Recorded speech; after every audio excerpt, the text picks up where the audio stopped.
One of my favorite features of the Arabic language is how the letters give you a hint as to how they're supposed to be pronounced. For example, let's look at the letter Alif. In short vowel form, we pronounce it and in long vowel form, we pronounce it ah. Do you see how my mouth is corresponding with the shape of the letter? It's asking me to open my mouth as I'm pronouncing it. Ah. Let's look at the next letter. Ba. My lips take on the same shape. And interestingly, my tongue corresponds with the location of the dot, which is where the sound is coming from my mouth as I'm pronouncing the letter. B, b. Next letter, ta. Once again, lips taking the same shape, but this time my tongue and the sound is coming from the top of my mouth. T, t. Next letter is tha.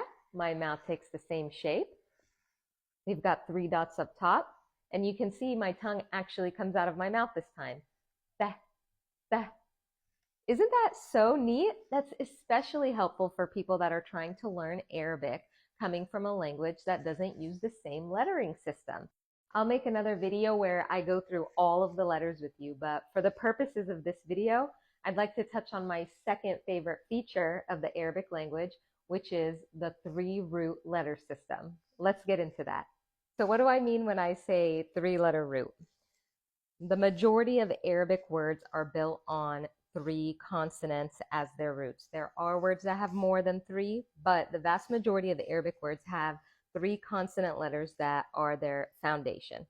Now, those 3 letters have an overall meaning to them, so that way, whenever you see them in words with maybe different vowels or different pronunciation patterns, those 3 root letters remain at the core, and they give you the underlying meaning of what that word means, which is super cool if you think about it, because you can pretty much decipher what the word might mean based on its root. So let me give you an example.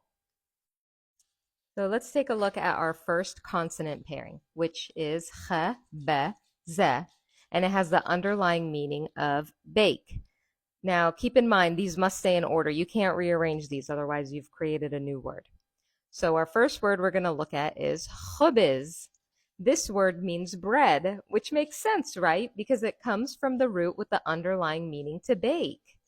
Now, when we look at the next word, makhbaz, usually words that fall in this pattern where they begin with ma and then they take on makhbaz, they generally tell you a location. Now, this is not always the case, but for the most part, words that take this pattern denote a location.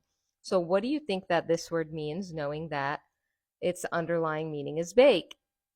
It's a bakery. I bet you got that right. Okay, so now let's look at the next one. Ke, te, be. This one has an underlying meaning of right. So now we look at our first word, kutub. This word means books.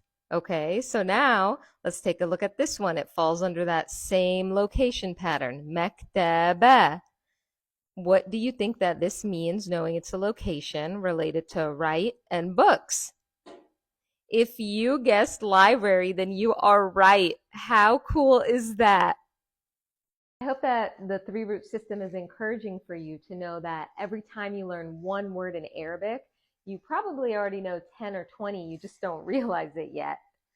Between that and the ABCs, you're well on your way to learning Arabic. Good luck!